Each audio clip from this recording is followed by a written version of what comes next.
நம்ம இலக்கம் 44 கௌரவ விஜயநாதன் அவர்கள் எழுதி கொடுத்தல் கௌரவ விஜயநாதன் அவர்களுக்கு ஒதுக்கப்பட்ட 65 ரூபாய் பணத்தில் அவருடைய கௌரவ உறுப்பினர் விஜயநாதன் அவர்கள் சிபாரிசின் அடிப்படையில் ஒதுக்கப்பட்ட 65 ரூபாய் செலவீனத்தில் 25 ரூபாய் மாத்திரம் சேர்க்கப்பட்டிருப்பதனால் உடனடியாக மீதி 20,000 ரூபாய் மாத்திரம் சேர்க்கப்பட்டிருப்பதால் உடனடியாக மீதி 45 ரூபாய் சம்பந்தமான ஏற்கனவே வழங்கப்பட்டிருக்கும் ஏற்கனவே அவர்களால் சமர்ப்பிக்கப்பட்டிருந்த 2015 டிசம்பர் 31ஆம் தேதி கொண்டு வரப்பட்டு சேர்க்கப்படாத அந்த விடயத்தையும் சேர்த்து அதற்கு அமைவாக திருத்தப்பட்டு இந்த நிதி நிலைய குழு அறிக்கை அங்கீகரித்ததாக எழுதி கொடுக்கும். அதற்கு உட்படவே அங்கீகரித்ததாக எழுதி கொடுக்கும். அடுத்ததாக முக்கியமான கௌரவர்கள் பொருளாதார சம்பந்தமாக ஏற்கனவே வரப்படுகின்றது. நான் அதற்கு நன்றி சொல்ல அதில் நாங்கள் உச்சமாக முக்கியமான ஒரு முடிவு எடுத்திருந்தோம். இனிமேல் நிதி நிலைய குழு கூடும் பொழுது வாகனங்களுக்கான துறையினை ஒவ்வொரு மயிலாகவும் வந்து மண்கணக்கான செலவழிக்க தேவையில்லை.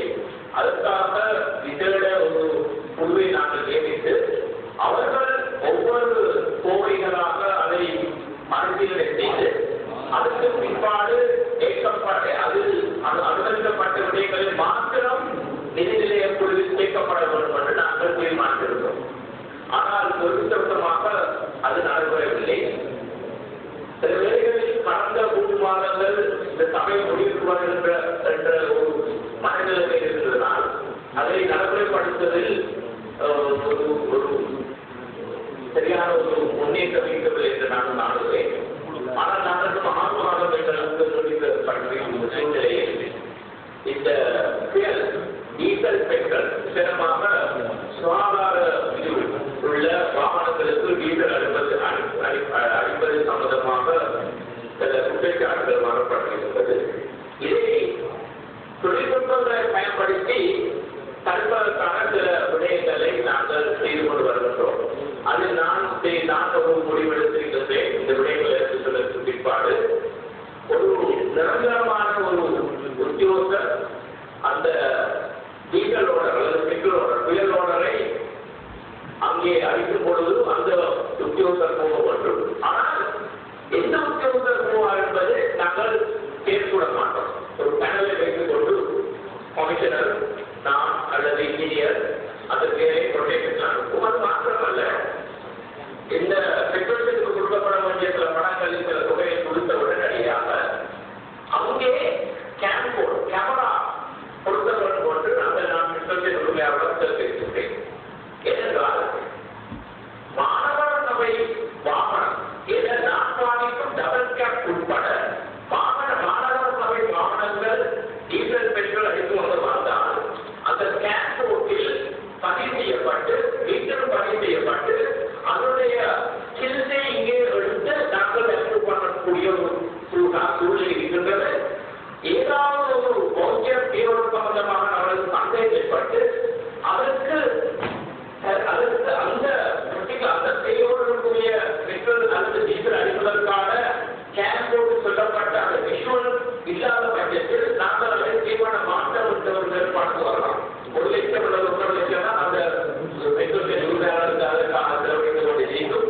அவர்களுடைய பாதுகாப்புக்கும் அது உதவும். ஆகவே இதை நான் அவர்கள் சமகாலத்தில் நடைமுறைப்படுத்துவதற்கு காத்திருக்கின்றேன். அதற்கு முன்பாடு நாங்கள் அவர்களுக்கு பேமெண்ட் வேண்டிய 39 லட்சம் ரூபாய் இருக்கின்றது. அதில் 50 வீதமாவது இந்த 1 வீதமாவது நாங்கள் பட்டி முடிக்கிறதுக்கு தயாராக இருக்கின்றோம். அத்துடன் அதை நான் நடைமுறைப்படுத்துவேன்.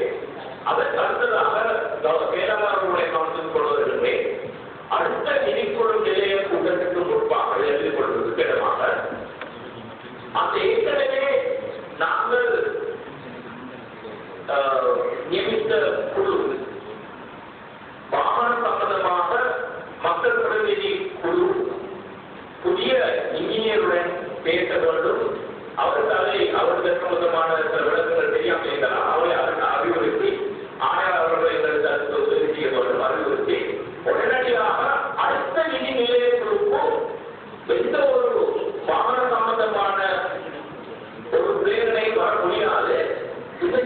இந்த குழுவினால் அங்கீகரிக்கப்படாவிட்டார். இதை நாங்கள் இந்த விதமாகவே நாங்கள் நடைமுறைப்படுத்தப்படும். அந்த குழுவில் இருக்கும் மக்களுடைய பெயர் நான் நம்புகின்றேன். தற்பொழுது எங்களுடைய கௌரவ பிரதிநிதியர் அவருடைய தலைமையில் இருக்கின்றது. அவர் சுயநலம் இருந்தால் அவர் வர முடியாமல் போனால் சுய காரணமாக அந்த நேரத்தில் யாராவது இருக்கலாம். மற்ற நிறுவனத்தை யாரும் அப்படியெல்லாம் நான் தயார் செய்து கௌரவ பிரதிநிதியருடன் புண்ணியமாக சொல்லிக் கொள்வது, ஆணையாளருடனும் இந்தியருடன் பேசி எங்களுடைய செயலாளருடன் சேர்ந்து அடுத்த நிதி நிலைய கூட்டத்திற்கு முன்பாக வார சம்பந்தமான எந்த ஒரு பிரேரணை நிதி நிலைய குழு கூட்டத்துக்கு வர முடியாது. இந்த குழுவின் அனுமதி கொடுக்கப்படாவிட்டார் சில அவசரம், அதாவது இந்த விசேட குழு கூட்டத்துக்கு பிற்பாடு ஏற்படும் விசேடமான ஏதாவது தேவை ஏற்பட்ட விடயங்கள் மாத்திரம்தான் நிதி நிலைய குழுக்கு கொண்டு வரலாம். ஒழிய ஏற்கனவே பண்ணப்பட்ட விடயங்கள், தேவைப்பட்டப்பட்ட தயார் விடயங்கள் சம்பந்தமாக அது செய்ய முடியாது. இந்த குழுக்கும் நான் அதிகாரம் கொடுக்கின்றோம். இந்த சபைக்குள்ளாக சந்தையை மேம்படும் பட்சத்தில் நேரடியாக அந்த இடங்களுக்கு போய் அந்த உறுப்பினருடன் பேசி இது சம்பந்தமாக அவரிடம் விசாரித்து விட்டு அந்த சந்தையை மேற்பட்ட கோவைகளை அவர்கள் அனுமதி கொடுக்கப்பட வேண்டும் என்று கேட்டுக்கொள்கிறேன். ஏனென்றால் எங்களுடைய வருமானங்கள், எங்களுடைய செலவீனத்தில் அதிகமான செலவீனம் இதற்காக மூன்று நாங்கள் வேண்டும். குப்பை அகற்றும் சம்பந்தமாக எங்களுக்கு இருக்க பல சவால்கள் மத்தியில் தற்பொழுது மூன்றும் நப்பட்டிமுனை காலநிலை காரணமாக நப்பட்டிமுனை மைதானத்தில் நிரப்ப முடியாத நிலையில் இருந்த பொழுதும் இப்பொழுது நிரப்பக்கூடிய நிலைமை ஏற்பட்டிருப்பதனால் குப்பைகள் மிக வேகமாக இப்பொழுது அகற்றிக் கொண்டு போகின்றார்கள். ஆனால் அதே நேரத்தில் அத்தாலத்தில் எங்கே வாகனங்கள் போவதை நிறுத்தப்பட்டிருப்பதனால் பாரிய அளவு எங்களுக்கு டீசல் செலவழிக்கும் நிதி இப்பொழுது நாங்கள் மீதியமாக அதை நாங்கள் நிப்பாட்டிக் கொள்ளலாம். அது அந்த லாபம், அதனால் ஏற்படும் அந்த குறைந்த செலவீனமும் நம்மளுக்கு சாதகமாக இருக்கும். அதை கவனத்தில் கொண்டு கடந்த 3 மாதங்களில் இந்த டீசலுக்காக செலவிடப்பட்ட செலவீனங்கள் எத்தனை வீதம் ஜனவரிலிருந்து பிப்ரவரிக்கு குறைக்கப்பட்டிருக்கின்ற விடயத்தையும் தயவு செய்து இந்த குழு இன்ஜினியருடனும் ஆணையாளருடன் பேசி ஒரு அறிக்கையை அடுத்த சபைக்கு தர வேண்டும் என்று நான் விடயமாக என்னுடைய அந்த குழுவின் தலைவர் பிரதிநிதியர் அவர்களிடம் கேட்டுக்கொள்கின்றேன். நேரத்திற்காக செயலாளர் அவர்களே, இந்த அதிகாரத்தை சட்டப்பூர்வமாக, அதாவது மாணவர் சபை கட்டளை சட்டத்தில் அந்த உரிய விதிமுறையின் அடிப்படையில் வாகனங்களை பராமரிப்பதற்கான வழங்கப்பட்ட குழுவின் தலைமுறை தாங்குவதற்கான பிரதிநிதித்துறை அதிகாரத்தை எழுத்துமூலமாக மேல் உற்பத்திக்குரிய கடிதத்தையும் தயார்படுத்தியிருக்குமாறு